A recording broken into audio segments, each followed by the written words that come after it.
Olá, no Fala Câmara, aqui nos estúdios da TV Câmara. Hoje conversamos com a vereadora Thelma Gorbi. Thelma, entre as várias discussões que estão em andamento, para a gente atualizar aqui nesta semana, a questão da contratação de mão de obra na área de saúde, na qual você é especializado, inclusive como gestora, para a gente discutir com quem está em casa, o usuário do serviço público, também para a UPA do Geisel, tentando resolver o problema antigo das escalas. Como você vê essa demanda? Na verdade, essa Fundação de Saúde ela vem sendo discutida já, esse é o terceiro mandato onde nós temos uma discussão da Fundação de Saúde. Ela foi aprovada, a Fundação de Saúde, no mandato retrasado, e o seu regimento foi aprovado no mandato passado, como uma necessidade para suprir a carência de profissionais e também visando minimizar o problema do impacto do ganho do servidor, que algumas vezes, pela quantidade imensa de plantão que tem que dar, supera o teto do ganho do prefeito e tem um corte. Então, na verdade, a gente fala do ganho, mas veio tentar minimizar. Sem isso, ele não vai conseguir resolver de forma imediata, principalmente na área de pediatria, onde nós temos uma carência de pediatras no Brasil inteiro. Então, a Fundação é uma ferramenta e que, se bem utilizada, ela vai ajudar. Ela vai ajudar. E eu acho que começou de uma maneira correta. Depois, se existir uma maneira de reverter o uso da fundação, eu acho importante para poder privilegiar o funcionário público. Mas, nesse momento, ela é necessária e é adequada. Como você vê a questão do contorno de um projeto que passou até despercebido da grande maioria? Durante a discussão aqui no Poder Legislativo da criação da Fundação, foram discutidas a questão de controle interno, que é natural, porque era um órgão público a mais, que está contratando com dinheiro público, e neste momento retorna à cena um projeto de lei de que o regimento não será submetido eventualmente mais ao Poder Legislativo, mas só para os outros órgãos. Essa medida é além da questão política. Eu não vejo com bons olhos, eu não tenho problema nenhum, porque quando entrou até eu disse claramente que não vejo com bons olhos. Se o Poder Executivo quer que seja submetido a outros órgãos, tudo bem. Só que nós temos Poder Executivo, Legislativo, a nossa função é fiscalização. Por que tirar da Câmara essa que é a sua maior ferramenta? Eu não consigo entender. Ah, a doutora Thelma não quer que vá para o Ministério. Não, pode ir, só não é para tirar da Câmara. Foi uma discussão árdua, exaustiva. Você se lembra, foram mais de 2 anos para se chegar a essa conclusão, não dá para rasgar.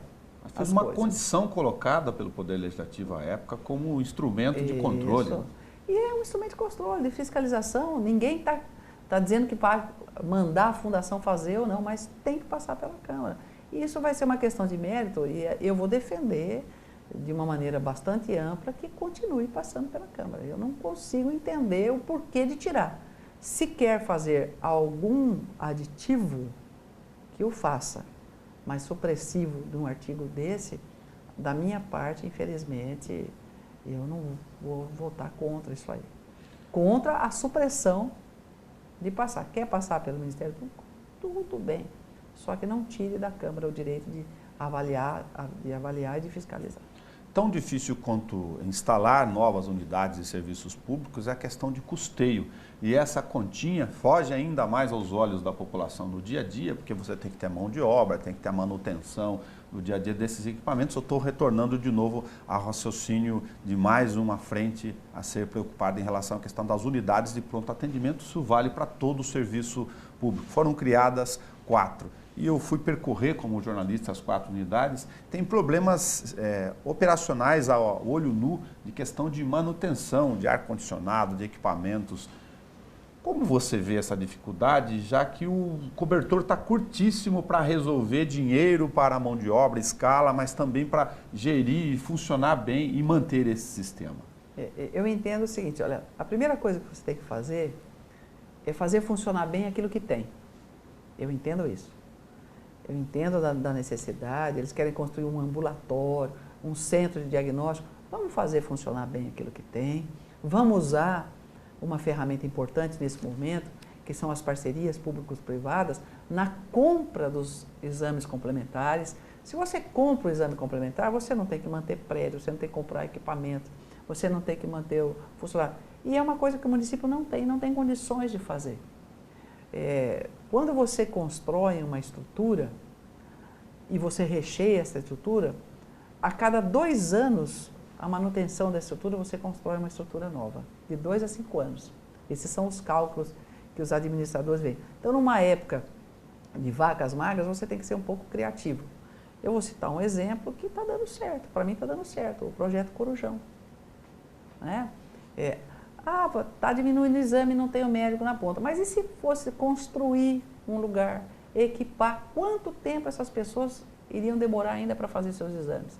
Você otimiza, diminui a ociosidade dos serviços que tem esses aparelhos, como ultrassom, ressonância, tomografia, e dá uma agilidade para que o munícipe tenha esse exame em mãos. Então, eu acho que a gente tem que pensar muito bem, tem que avaliar muito bem e tem que fazer funcionar bem aquilo que tem e tem que ter, nesse momento, uma certa criatividade, porque, como você disse, o cobertor está curto. Não vai conseguir fazer. Falando nisso, tem outras 2 questões que geram custos, e não que os projetos não sejam importantes, obviamente, mas para colocar aqui na nossa mesa, o município assumir toda a estrutura do entorno do Horto Florestal, que tem um gasto com o Estado. Eu tive a oportunidade de entrevistar o secretário estadual do Meio Ambiente e também agora na área de cultura, um outro equipamento que precisa ser recuperado, o CESTU da Bela Vista. Eu estou dando conta aqui de estruturas que vão se agregando nos últimos anos ao poder público. O aeroporto, o aeródromo é um, que custa R$90 mil por mês para você que é cidadão e que nem sempre estão na discussão do dia a dia das pessoas. Não está na discussão, e assim, eu digo de uma maneira muito tranquila. O executivo tem a caneta, o executivo tem os dados. Ele vai ter que analisar esses dados.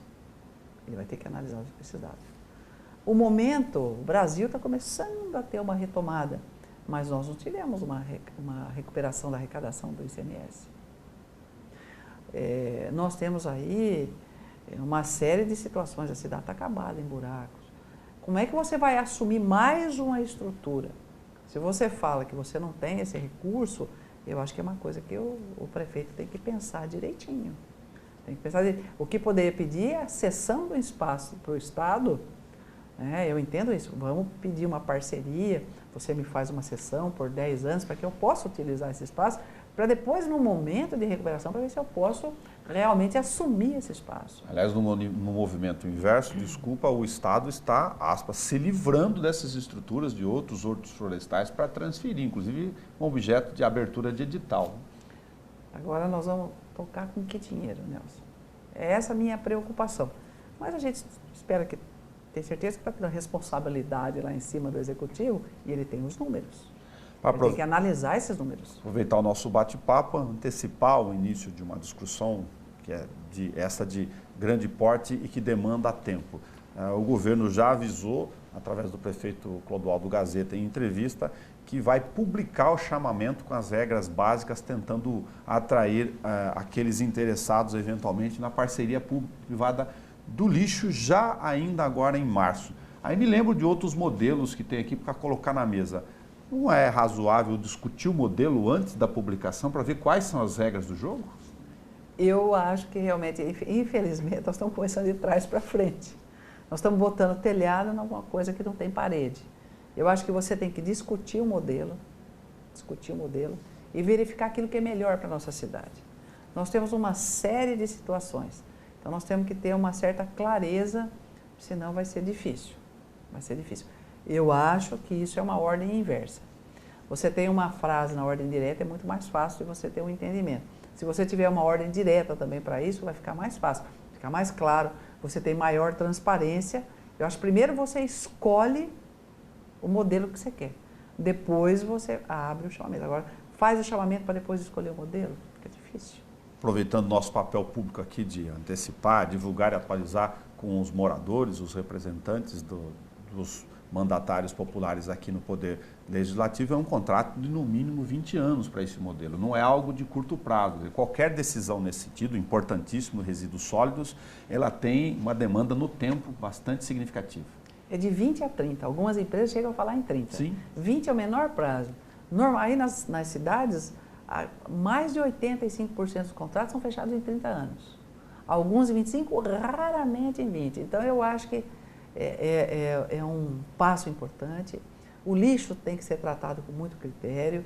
Cidades, países como a Finlândia, a Alemanha, a Holanda, a Dinamarca, transformaram o lixo em recursos. Algo rentável. Isso, em empregabilidade, né? Então, eu acho que a gente tem que analisar isso de uma maneira muito tranquila. Porque são 20, eu vou dizer que são 30 anos, não vai fechar por 20. Duvido que feche por 20. É 25 ou 30 anos que depois nós vamos ter que trabalhar com isso. A minha preocupação é que isso seja como as contratações de obras, depois veio os aditivos. Nas parcerias públicos-privados, por isso que eu comentei, a vereadora tem demandado muita atenção em relação a essa questão dos conteúdos, para as pessoas entenderem mais e irem se familiarizando com essas medidas de longo prazo que interferem diretamente na vida das pessoas. Afinal, o dinheiro é a fonte de recursos, é a mesma que estamos cuidando aqui em períodos de crise. Sobre o setor privado, em geral, nas PPPs, ele participa desse chamamento se ele tiver garantias claras. Você consegue enxergar algum modelo que não esteja embutido nisso, discutir, por exemplo, a criação de uma taxa, seja qual for, para especificamente financiar o serviço do lixo? Olha, você tem que criar a taxa, viu? Porque a taxa, a empresa pública ela é clara, ela entra para resolver o seu problema, mas ela tem que ter a sua contrapartida. Ela não vai trabalhar de graça, isso é ponto pacífico. No caso da CIPS, esse meu exemplo foi bom, já tem um instrumento dentro da conta de energia que a gente consome todo dia que vai essa receita direto para a empresa. Um instrumento parecido de garantia para não ficar dependendo do caixa público. Você está dizendo criar uma taxa de lixo. O empresário quer garantias para participar de um contrato de longo prazo desse. São investimentos vultosos. Em Piracicaba, onde o prefeito visitou agora para olhar o modelo, foram investidos 100 milhões de reais. O grande investimento, a garantia deles é o lixo, não é a taxa. A garantia é o lixo. Sim, é a prestação do serviço para receber isso. É a questão da tonelagem, é garantir uma tonelagem mínima pelo longo tempo. Ele se paga. É que o poder público não tem nem a expertise e nem a capacidade para fazer isso. E a grande preocupação que existe no serviço público é que o funcionário público vai perder esse emprego. Não vai perder, porque esse emprego não existe. Ele não tem condições de criar, né? Então, existe uma preservação, sim, do funcionário público, eu não vejo problema nenhum, é que não tem, não vai criar e nós precisamos resolver. Então, essas situações têm que quebrar esses paradigmas e esclarecer para a população. Ninguém vai tirar o emprego do funcionário público e ninguém consegue criar esse emprego nesse momento. Talvez lá para frente, mas agora não consegue. E nós precisamos resolver o problema do lixo da cidade. Existe o Programa Nacional de Resíduos Sólidos, tem que resolver, tem um prazo, já foi prorrogado. Eu sei que o Brasil toda hora prorroga, mas não dá para prorrogar mais. Lixo que não é tratado, que não é recolhido, ele é doença. E as pessoas, elas entram porque ela vai ter a garantia da energia que vai gerar. Claro. Vai vender. Transformação. A questão da separação. Tá? Vidro, os PETs, os plásticos, aí você tem todo esse, num volume grande, e isso se paga ao longo do tempo. Aproveitando para finalizar o nosso bate-papo aqui de hoje, se tem a sensação, qual é a sensação da vereadora Thelma Gobbi em relação a esse momento? Nós estamos gravando aqui com cerca de próximo de 90 dias, enfim, do governo que enfrentou problemas com as chuvas no começo do ano, aí uma série de medidas tiveram que ser adiadas para socorrer questões emergenciais, mas há uma natural ansiedade de que boa parte de outras importantes propostas que foram colocadas que sejam trazidas à mesa para que o processo do governo dê andamento. Eu acho assim, que todo janeiro chove. Todo janeiro chove, às vezes mais ou às vezes menos, né? E a gente tem que sair de guarda-chuva. O prefeito, o executivo sabia que ia ter alguns problemas, foram um pouquinho maiores. Eu acho ainda um pouco cedo. Eu realmente, eu tenho até uma preocupação com aquela, os 100 dias, né? Mas foi colocado, é uma promessa dele, né? Ficou uma marca, e foi uma marca enfática, né? Algumas coisas ele foi muito enfático, e eu acho que ele vai ter que correr para poder cumprir algumas coisas, né? Mas acho assim que é difícil a gente fazer uma avaliação num espaço curto de tempo, mas hoje a sociedade ela é mais atuante, ela é mais crítica, ela é mais observadora, ela é mais participativa, graças a Deus, né? Então eu acho que o prefeito, o secretariado deles tem que mostrar alguma coisa no período que ele prorrogou, que ele prometeu e se comprometeu, que vai ser cobrado. Né? Muito obrigado por se atualizar conosco aqui, sempre a nossa discussão pública que interessa a todos. Eu que agradeço e muito obrigada. Você que nos acompanha pela rádio ou pela TV Câmara, acompanha a nossa programação e as discussões dos assuntos que interessam a você e a sua comunidade. Até o nosso próximo Fala Câmara.